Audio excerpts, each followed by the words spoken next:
Hello, my name is Sam Feltham. I'm the Director of the Public Health Collaboration and welcome to the PHC Virtual Conference 2020. The coronavirus has changed all of our lives, but where there's an obstacle, there's also an opportunity. And that opportunity comes in the guise of this virtual conference. Earlier this year, we had to postpone our two main events, the annual conference and the Real Food Rocks Festival, until next year. These events allow us to connect, learn and grow, but they also help us raise crucial funds for the PHC to continue. With that in mind, and before we let the next presenter speak, this virtual conference is 100% free for all.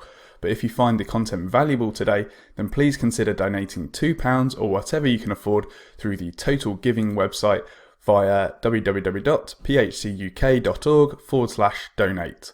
Or if you're in the UK, you can simply text PHC to 70660 to donate £2 directly from your phone.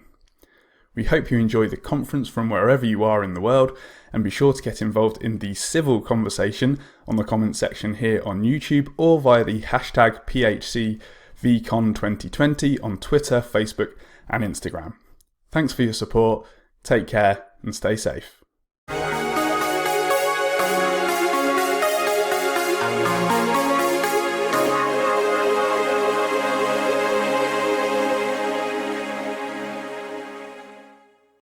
Hi, I'm Claire McDonnell and I'm co-founder of Leafy.org, a nutrition not-for-profit, and we're really focused on family foods and supporting people to cut down on sugars and processed carbohydrates.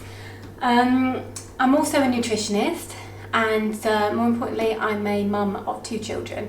My daughter is on a ketogenic diet and has been for 6 years.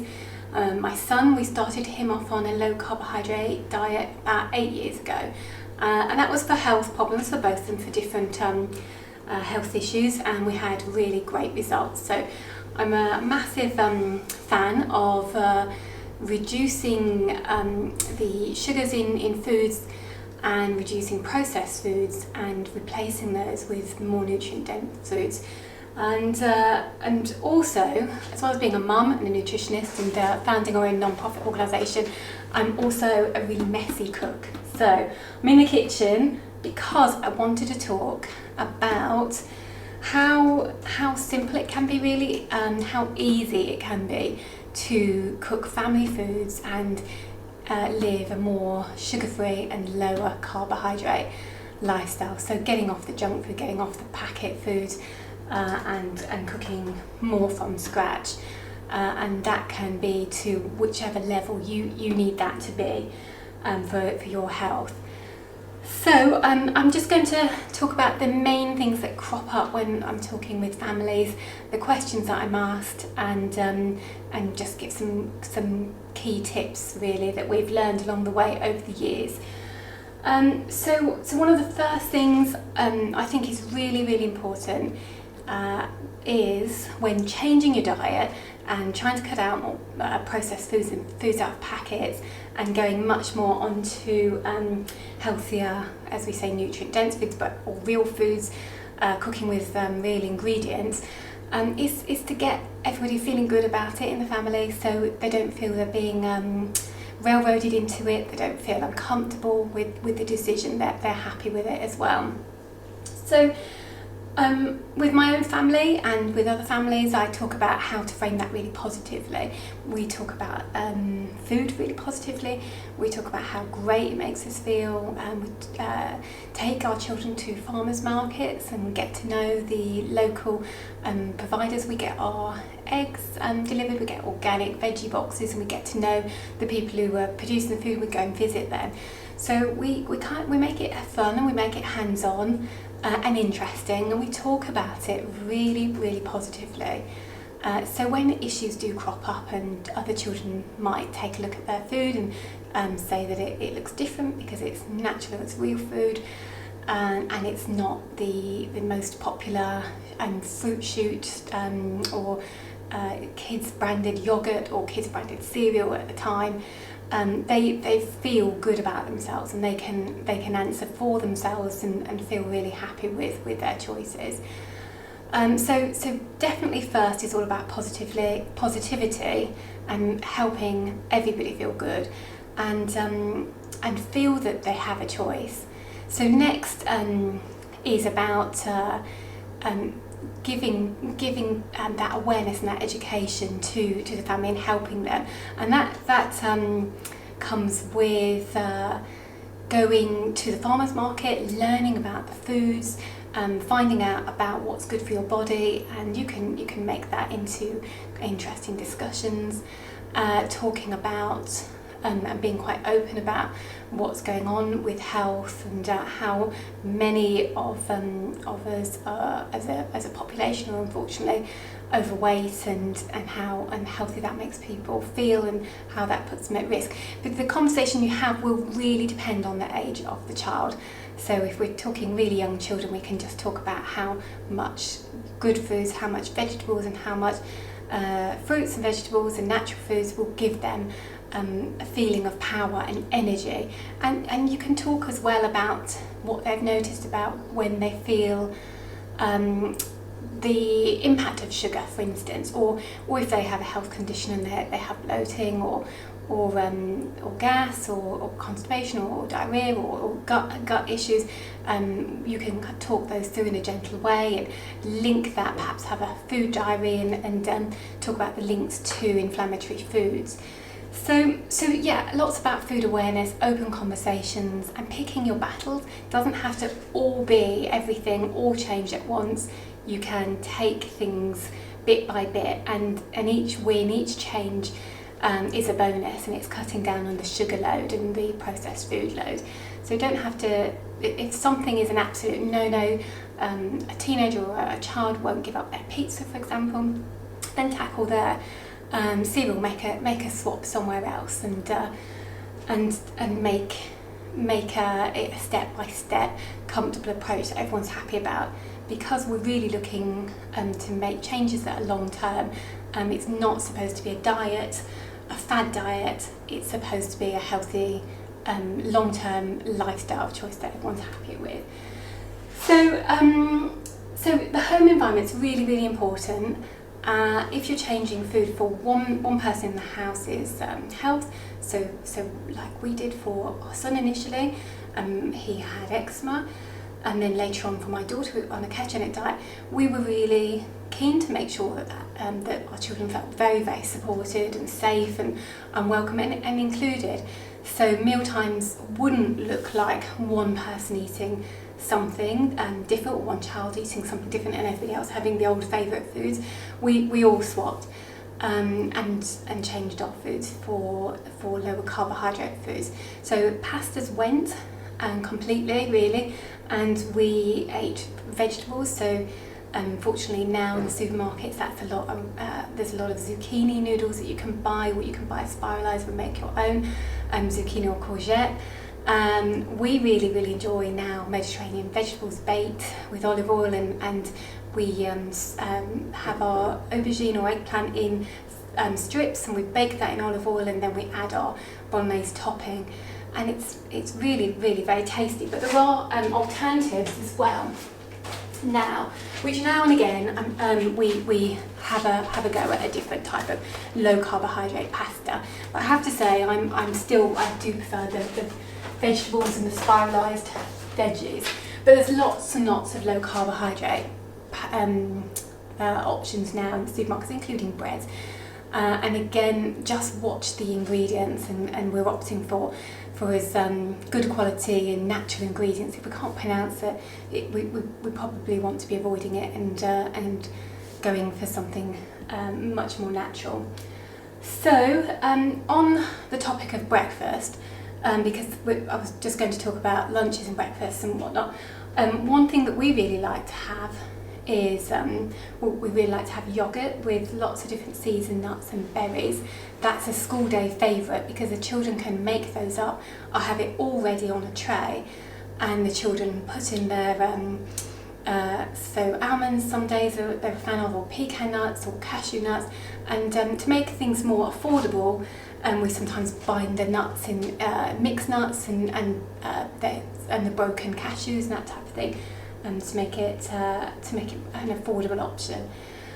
They have that with natural yogurt, Greek yogurt, full fat, or they have it with coconut yogurt, whatever they're fancying at that time. And then again, to make things convenient, we want things to be simple. We do use a lot of frozen berries. So at the moment we've got raspberries, but whatever they prefer, and they top that off with those. And that's a really quick, straightforward, healthy, nutritious, low-carb, sugar-free breakfast. Another one is pancakes, and I said I was a messy cook, but I'm going to have a go at cooking you a quick pancake that we would do probably on a weekday morning, or I might prepare these as waffles the evening before and then heat them up in the morning, or they could go as waffles in the lunchbox. But I think this might be noisy on the microphone, but we'll give it a go. So, putting the eggs in first. We get our eggs delivered. We're lucky to have a farm that's delivering for us, which is good. Just putting those in there. And then I'm often asked what flour I use. So I like to use almond flour. And there's lots of different brands. There's almond meal. I use that as well. I use sometimes a little bit of sunflower seed flour, ground up flour, in the mix, and sometimes coconut flour, but my favourite is almond flour, so I'm putting a cup of that in now. So I'm also putting a glug of coconut milk in, just a little glug. And whichever oil you prefer, cold pressed. This one is walnut oil. I sometimes use macadamia nut oil, and again a nice glug of that in your mix. So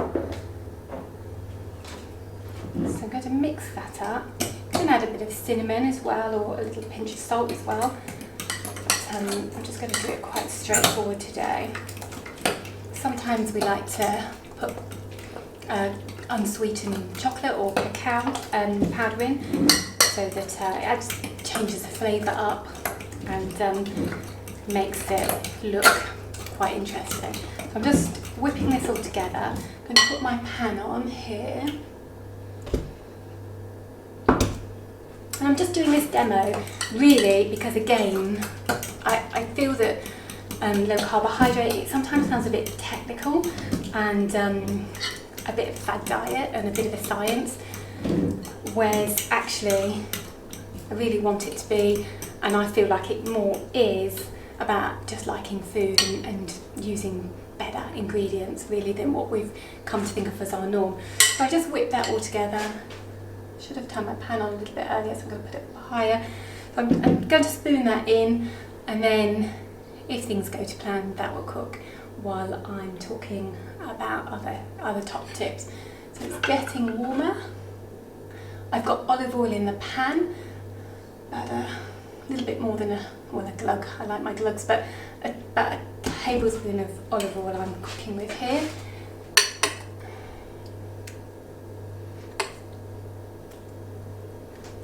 I'm using 3 tablespoons of the mix, spooning that in, and I'll leave that to one side and I'll have the rest of that for breakfast tomorrow. So I'll just smooth this out in the pan to level it a little bit, and that can cook there while I'm going on about other tips. So other things people ask is, what kind of lunches can you give to children for school? And that feels like a biggie for some parents that just need it to be quite convenient. So I mentioned that this pancake mix is super quick to put together, and if you pour that into a waffle maker, you could even put some blueberries in or some bits of bacon to make it more interesting, and that's a really nice simple lunch. Depends on your child and their preferences. My daughter, who's on the keto diet, she's happy with a dinner. Last night's dinner, I always cook a big batch of whatever I'm cooking, and then I sometimes prepare that in batches, freeze it, and then heat it the next morning and put it in an insulated Tupperware container and send her to school with a hot meal, and she really likes that. My son prefers deconstructed meals and lunches for school, so he likes to be able to grab an apple or grab some chunks of cheese with that, bits of meat, bits of salad, and pick and mix kind of crunchy vegetable battens with a dip. So he likes to kind of pick really and nibble, whereas she's like me, she likes to sit down and have a proper warm meal, and that could be a soup. Sometimes it's a cauliflower based stir fry, nasi goreng, or even a nice chicken curry, and you can get some really great insulated Tupperware to make sure that's nice and hot.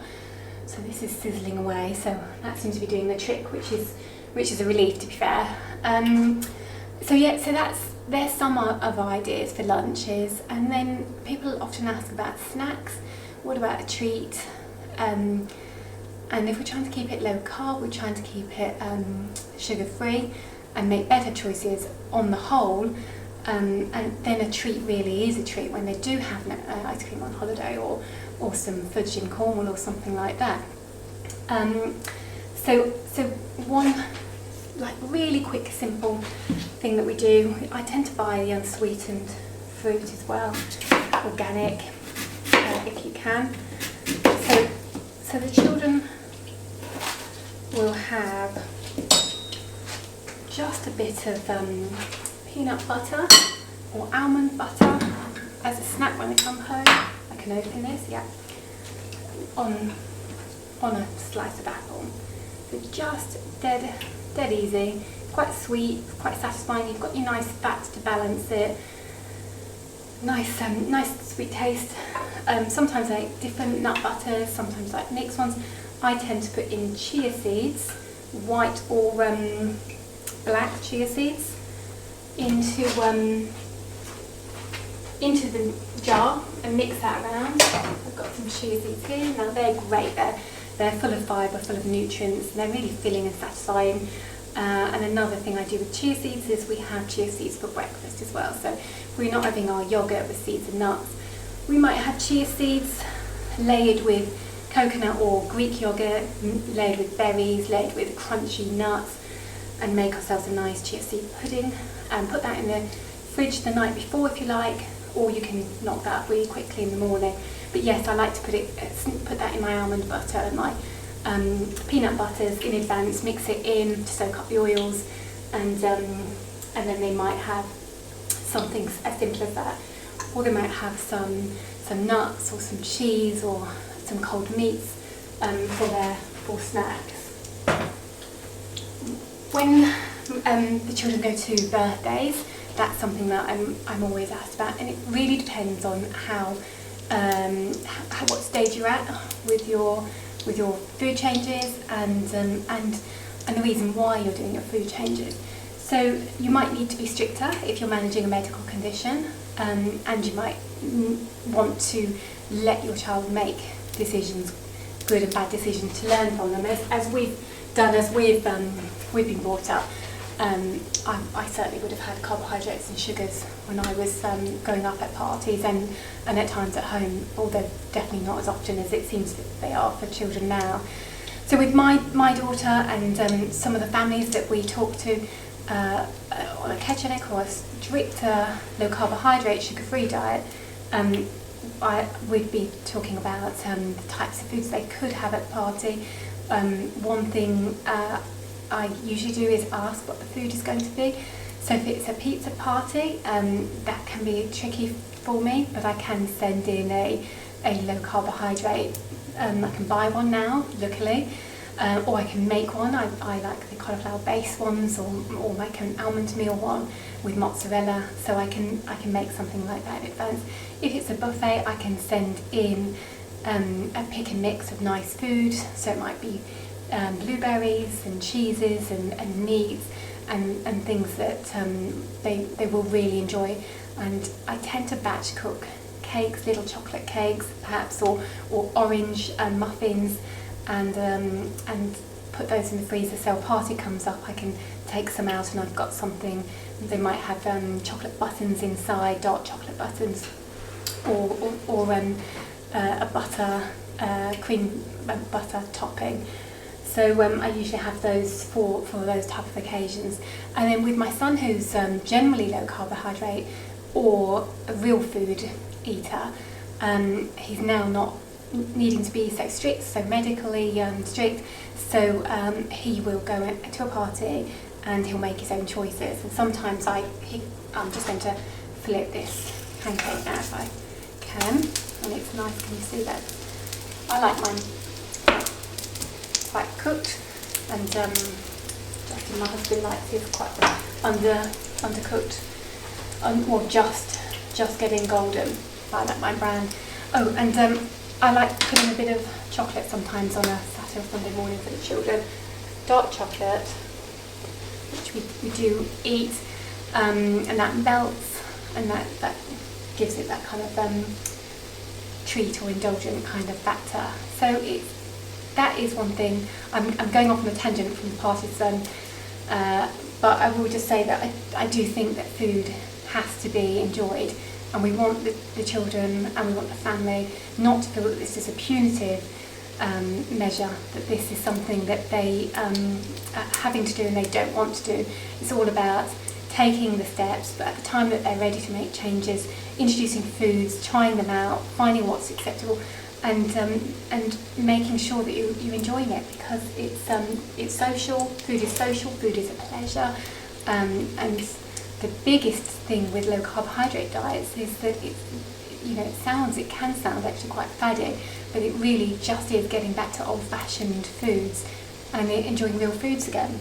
So with the party, I was saying about my son, he makes his own choices, and sometimes he comes back and he's like, oh, I've just had one of such and such and one of such and such, and one cake, one pizza slice, and one piece of ice cream, and he will try the party food. And other times he'll come back and he has overindulged, but he's not on a strict medical diet, and he's in the real world, and there is that balancing factor of being too restrictive and making them go the other way, so that they actually really don't want to eat real food and healthier foods. They really just want to eat what their friends are eating all the time. So it's about kind of winning them over, bringing them with you, and not working against each other. I think that is it in a nutshell. Most of my tips to kind of just reassure you really that, and demystify that low carbohydrate diets and reducing your sugar doesn't have to be too difficult. It doesn't have to be too different. So we can adapt to most meals, most snacks. There's rarely anything that I'm not able to find another recipe or come up with another recipe for. The children much prefer a lot of the recipes like this one. They much prefer it now to the old milk and flour ones. Might serve it with some organic, you see that, coconut cream. It's turning into a bit of a treat on this one. Some berries, and as I've said, I'm really up for convenience, making life simple for yourself and making it more affordable. So frozen berries is a good option, having those in. And so we've put together our non-profit organisation, leafy.org, to come up with recipes and tips and to put together a supportive online community on Facebook as well, so that we can chat and we can share wins, share successes, and talk about issues and really motivate each other. Because I do think that one thing I found in the beginning with changing the children's foods and changing our foods is that socially you do need a support network. So people who get it, people who are also feeling the same way, and can help each other out and motivate each other, and even just kind of just have a moan sometimes about things that aren't going so well.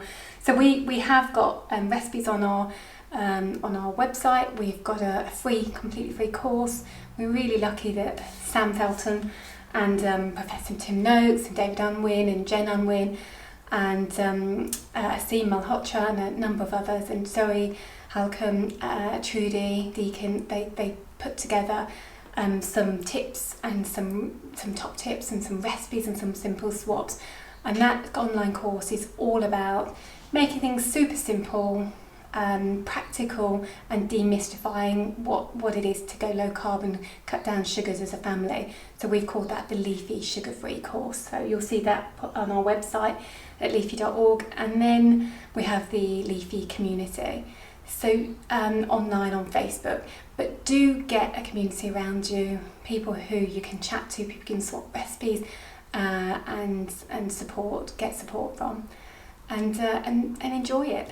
It's food, so it's not supposed to be difficult. It's not supposed to be too much hard work. Food is still a joy, and it's definitely a joy in a low carbohydrate diet.